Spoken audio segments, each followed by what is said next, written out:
जादुई गाउन और सैंडल। गोरखपुर नामक राज्य में राजा महेंद्र प्रताप राज किया करते थे।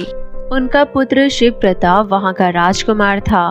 उसी राज्य में देवकी नाम की एक लड़की अपने माता पिता के साथ रहा करती थी। देवकी बहुत ही सुंदर और सुशील थी।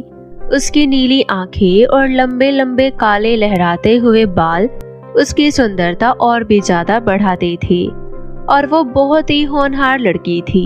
इसकी वजह से उसकी सुंदरता और बुद्धिमानी की चर्चा पूरे गांव में फैली हुई थी। सभी उसे बहुत ही ज्यादा पसंद किया करते थे। लेकिन एक दिन उसकी माँ की तबीयत अचानक से खराब हो जाती है और इलाज कराने के बावजूद वो बच नहीं पाती और उनकी मौत हो जाती है। अपनी माँ की मौत को देविका बर्दाश्त नहीं कर पाती और बहुत ही ज्यादा परेशान रहने लगती है। वहीं दूसरी ओर उसके पिता दूसरी शादी कर लेते हैं। इस औरत की पहले से ही एक बेटी भी थी जिसका नाम मोना था। शादी के बाद उसकी सौतेली माँ और उसकी सौतेली बहन मोना भी आकर देविका के घर में रहने लगती है। घर में आते ही देविका की सौतेली माँ उसके साथ बहुत ही बुरा बर्ताव करने लगती है। उसकी सौतेली माँ और सौतेली बहन घर में मालकिन की तरह रहती और देविका को घर में नौकरानी की तरह रखती। वे दोनों उससे घर के सारे काम करवाती और कोई भी गलती होने पर उसके साथ में पिटाई भी किया करती थी। एक दिन जब देविका पोछा लगा रही होती है तो उससे थोड़ी सी गंदगी छूट जाती है, जिस पर उसकी सौतेली माँ उसे सुनाना शुरू कर देती है। ए लड़की, तुझे मैंने कितनी बार कहा है कि ढंग से सफाई किया कर, लेकिन एक बार में लगता है तुझे मेरी बात समझ में नहीं आएगी। रुक, आज मैं तेरा अच्छे से इलाज कर देती हूँ। इतना कहकर देविका की सौतेली माँ उसे डंडे से मारना शुरू कर देती है। आह माँ, मुझे मत मारिए। आप मेरे साथ ऐसा बर्ताव क्यों करती है? आखिर मैंने आप दोनों का क्या बिगाड़ा है जो आप हमेशा मुझे डांटती और मारती रहती है? अच्छा, तुझे क्या लगता है कि तू इस घर की महारानी है जो तेरे साथ में अच्छे तरीके से पेश आया करूं?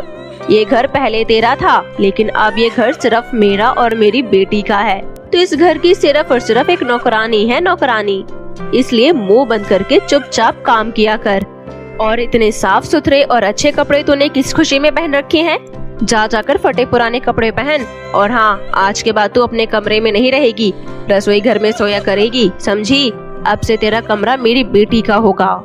इतना कहकर देविका की सौतेली माँ उसे फटे पुराने कपड़े लाकर दे देती है और उसके कमरे से उसका सारा सामान निकालकर अपनी बेटी का सामान उस कमरे में सजा देती है। देविका भी चुपचाप उन फटे पुराने कपड़ों को पहनकर वापस से अपने कामों में लग जाती है।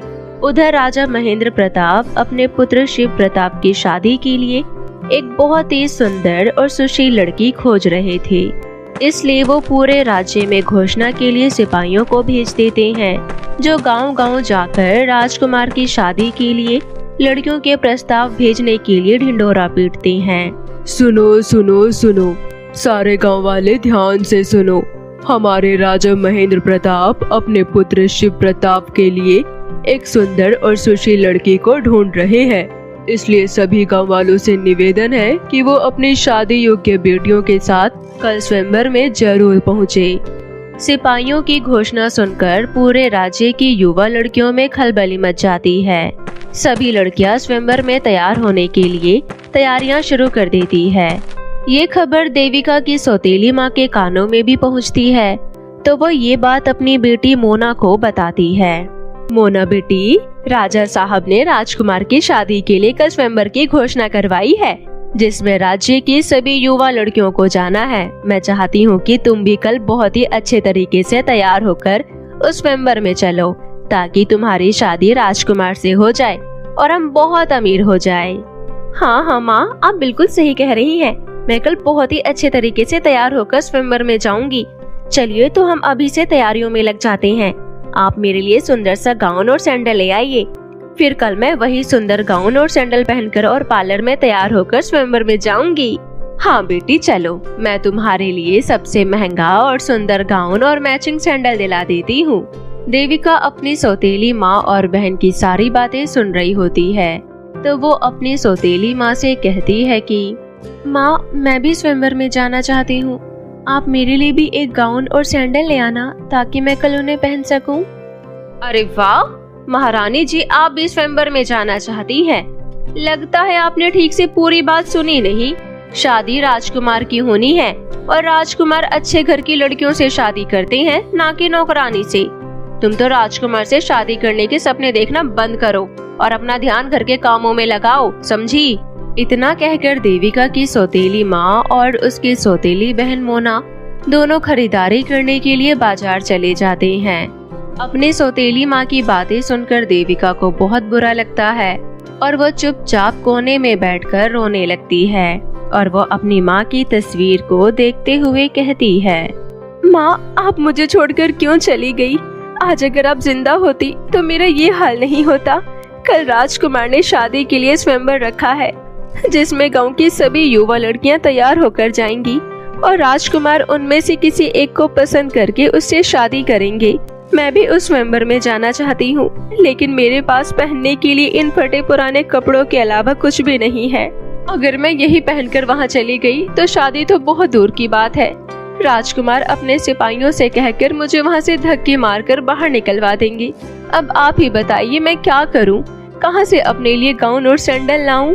देविका की बातें सुनकर उसकी माँ की तस्वीर में से अचानक एक तेज रोशनी निकलती है और देखते ही देखते वो रोशनी देविका की माँ की आत्मा बनकर बाहर आ जाती है और उससे कहती है, बेटी देविका, तुम रोना बंद करो।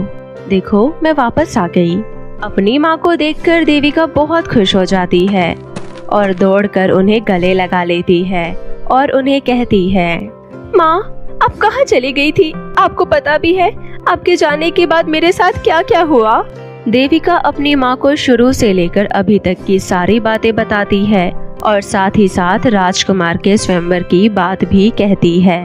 माँ, मैं भी उस स्वयंवर में जाना चाहती हूँ, लेकिन मेरे पास कोई भी अच्छा कपड़ा नहीं है।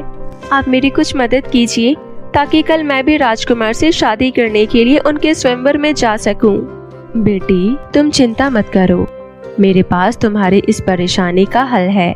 तुम्हें मेरा शादी वाला बक्सा याद है जो अभी स्टोर रूम में पड़ा हुआ है? हाँ माँ, मुझे पता है। वो बक्सा तो काफी समय से वहीं पर पड़ा है।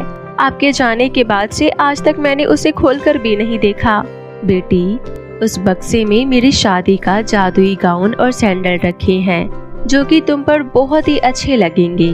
तो कल जब तुम्हारी सौतेली माँ और बहन पार्लर जाने के लिए घर से निकल जाए तो तुम इस बक्से को खोलकर इसमें से अपने लिए वो सुंदर सा गाउन और सैंडल निकाल लेना और वही पहनकर राजकुमार के स्वयंवर में चली जाना। लेकिन ध्यान रखना, ये बात तुम्हारी सौतेली माँ और बहन को पता ना चले। ठीक है माँ, आपका बहुत बहुत धन्यवाद। मैं ध्यान रखूंगी इस बात का कि ये बात मेरी सौतेली माँ और बहन को पता ना लगे। देविका को उसकी परेशानी का समाधान देकर उसकी माँ की आत्मा वापस से तस्वीर के अंदर चली जाती है और अगले दिन जब देविका की सौतेली माँ और उसकी बहन मोना तैयार होने के लिए पार्लर जाती है तो देविका उस बक्से में से अपनी माँ का जादुई गाउन और सैंडल निकालकर पहन लेती है और घर पर ही थोड़ा बहुत तैयार होकर राजकुमार के स्वयंवर में पहुंच जाती है। वहां पर पहले से ही राज्य की सभी लड़कियां तैयार होकर पहुंच चुकी होती है, जिसमें उसकी सौतेली बहन मोना भी होती है। लेकिन जैसे ही देविका राजमहल के अंदर घुसती है, सभी की निगाहें देविका पर ठहर जाती है, क्योंकि वो उस जादुई गाउन और सैंडल में किसी परी से कम नहीं लग रही होती। और उसके बाद जब राजकुमार आते हैं तो सबसे पहले उनकी नज़र देविका पर ही पड़ती है और वो उसे देखते ही पसंद कर लेते हैं और उससे कहते हैं, मैंने आज तक तुम्हारे जैसी सुंदर और सुशील लड़की कभी नहीं देखी। बिना मेकअप के भी तुम किसी अप्सरा से कम नहीं लग रही हो। मैं केवल तुमसे ही शादी करना चाहता हूँ। उसके बाद राजकुमार और देविका की शादी बहुत ही धूमधाम से हो जाती है, जिससे देविका के जीवन की सारी परेशानियां खत्म हो जाती है और वो खुशी खुशी अपना जीवन राजमहल में राजकुमार के साथ व्यतीत करने लगती है। तो दोस्तों, कैसी लगी आपको हमारी ये कहानी? हमें कमेंट सेक्शन में ज़रूर बताएं। अगर आपको हमारी ये कहानी पसंद आई है तो हमारे चैनल को लाइक और सब्सक्राइब करें और ऐसी ही मजेदार कहानियाँ रोज देखते रहने के लिए बेल आइकन को प्रेस करना ना भूलें।